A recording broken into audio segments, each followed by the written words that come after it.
What's up, guys? Dane Davis here. Shout out to Boogie Bentley Dauber and the Indie Kid over at Talkin VAWLS Network on YouTube.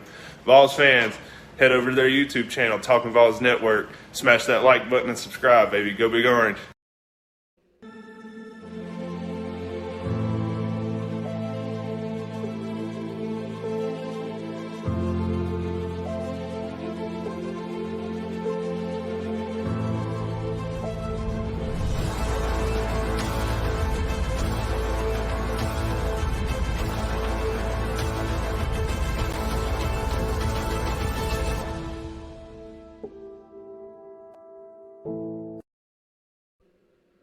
Welcome to the Talkin VAWLS Network. My name is Boogie Bentley, and 3 more volunteers are into the transfer portal.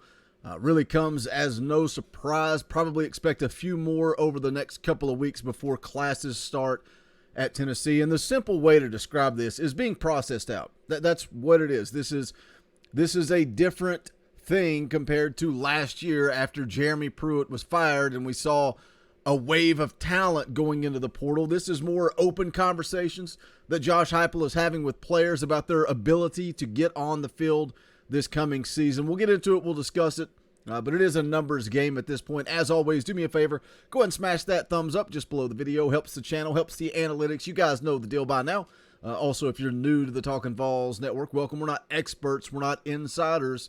We are fans just like you. If you enjoy the content, make sure you subscribe. Click that bell for notifications so you don't miss out when we go live or when we drop new content. But let's jump right into the article from 24/7 Sports. Tennessee offensive lineman Kayron Calbert enters NCAA transfer portal. It says here Tennessee now has had 2 players enter the portal on Wednesday. The newest player to go into the database, sources told GoVols 24/7, is veteran offensive lineman Kayron Calbert. The redshirt senior, who has 1 year of eligibility, was a starter for the Vols in 2019, but missed most of the season in 2021 after suffering a bicep injury during preseason camp. Went through senior day festivities before the regular season finale against Vanderbilt in November. Goes on to say here, wide receiver Anderson Kobe entered the portal earlier on Wednesday. That's also in addition to Will Albright and D. Beckwith, who went in the portal last week, are the other players to go in since the Vols ended a 7-6 season with a loss to Purdue. Also mentions here Tyler Barron went into the portal and then withdrew less than 24 hours later. Also, after this particular article was written, it's come out that Tennessee running back Fred Orr has entered his name into the portal. Now, one of the big things I get, especially going back to the videos I made about Will Albright and even D. Beckwith, some people say, who? Who is that? Now, I don't think that's the case here on the Talkin VAWLS Network. I feel like most of you guys pretty much have your finger on the pulse with what is going on with Tennessee athletics. It's January, the season's over, but you're still here listening to videos, listening to content, interacting, following the portal just the same as I am. So I think you guys have your finger on the pulse.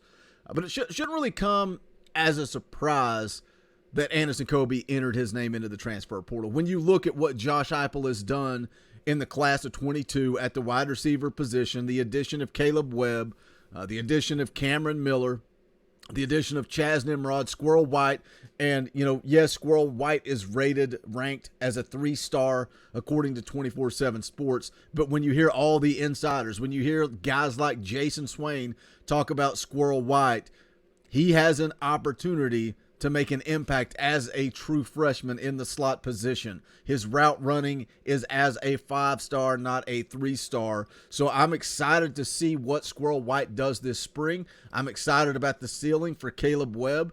But when you look at what Josh Heupel has done in the class of 22, it's no surprise that a wide receiver such as Kobe Anderson is entering his name into the transfer portal.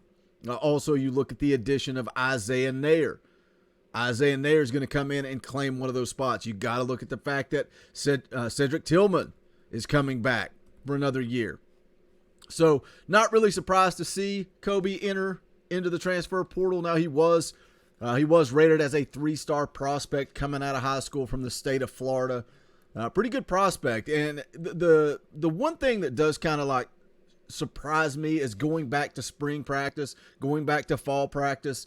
There was a little bit of buzz starting to come around Anderson Kobe, and you were kind of hoping you could see him develop or come along. Walker Merrill, another guy that name was getting some buzz back in camp. So other than that, not really surprised.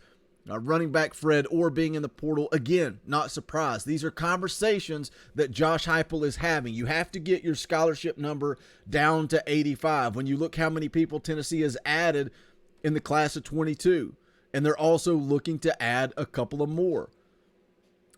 Josh Heupel's got a numbers crunch. He's got to get that number down to 85, and then you also have to ask yourself, are they going to self-impose a scholarship penalty because of the NCAA investigation and everything that took place with Jeremy Pruitt? That's another part of this that we don't really know. But again, Fred Orr just absolutely buried on the depth chart behind Jabari Small, Jalen Wright, Laneith Whitehead. Will continue to follow the portal. It sounds like Josh Heupel wants to add another running back via the portal. But Calvert's the one that surprises me. Kind of surprised. Obviously, the offensive tackle position, a position of need.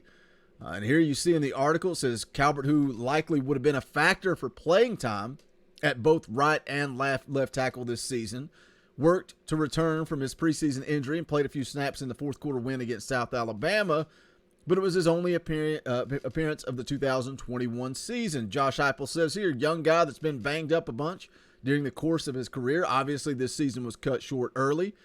Fought and got himself in position to get back on the field. It was awesome to see him get an opportunity to play. A lot of our guys on our roster. Those are unique times that these people remember too. That's the disappointing thing. I would have liked to see Kayron Calvert finish out his career. The kid, as Heupel says there, has been banged up his entire career. But he is a position of need at tackle. So the next question I would ask is, Josh Heupel, has he found a replacement? Does he have somebody coming in? This is about flipping the roster, right? We lost a lot of talent last year after Jeremy Pruitt was fired. This year, Josh Heupel is flipping that roster and making positive changes. So does he already have somebody in place for Kayron Calvert? I don't think Kayron Calvert would have necessarily competed. So that's where I ask, is this a case of Calvert wasn't processed out? Calvert is looking for one more year, a chance to go somewhere and start, and that's why he entered his name. Goes on to talk about playing 33 career games with 5 starts, all during the 2019 season. Completed his undergraduate degree in communication studies in December. Went through knee injuries both during his high school and early in his time at Tennessee, undergoing one surgery before his freshman season that caused him to redshirt in 2017. He appeared in 10 games during 2018. Talks about the 2019 season, where he played in all 13 games, started 5 games at right tackle. And again, that goes back to, that's a huge need. It's a gigantic need right now for Tennessee, is right tackle. So it is a little confusing to me that Calvert would enter the portal, unless it was just an open, honest conversation and Josh Heupel told Kayron Calvert, you're not going to have an opportunity to start. We may need you for depth.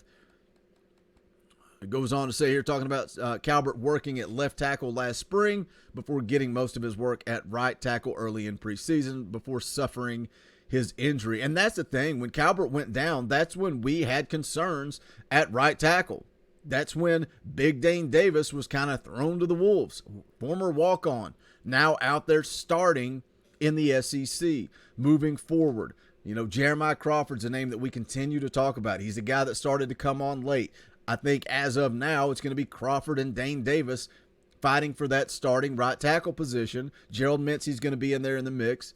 But does Josh Heupel hit the transfer portal and find somebody to fill in for Cade Mays now that he is gone? You guys know what to do. Hit that comment section. Let me know your thoughts on Anderson Kobe, on Fred Orr, and also Kayron Calvert. I think we're probably in agreement on 2 of the 3. But the Kayron Calvert story seems a little fishy to me. I think it's probably his decision more than being processed out. But hit that comment section. Let me know your thoughts. Does Tennessee have an offensive tackle coming in through the transfer portal? Hopefully we will see some movement over the next week or two. Like I said, don't be surprised. These will probably not be the last names in the portal for Tennessee. Also, if you have not done so yet, please smash that thumbs up on the way out the door. Also, check out the official merchandise of the Talkin Vols Network. Go to bonfire.com/store/Talkin Vols. Any and all support would be greatly appreciated. But that's going to wrap it up for this one. This is the Talkin Vols Network. My name is Boogie Bentley. Go Big Orange. The songs howl like weed. Poets sat in arcade, soaking moonlit falls, unbroken past this inundated orb that we call home. And it's night and I'm alone and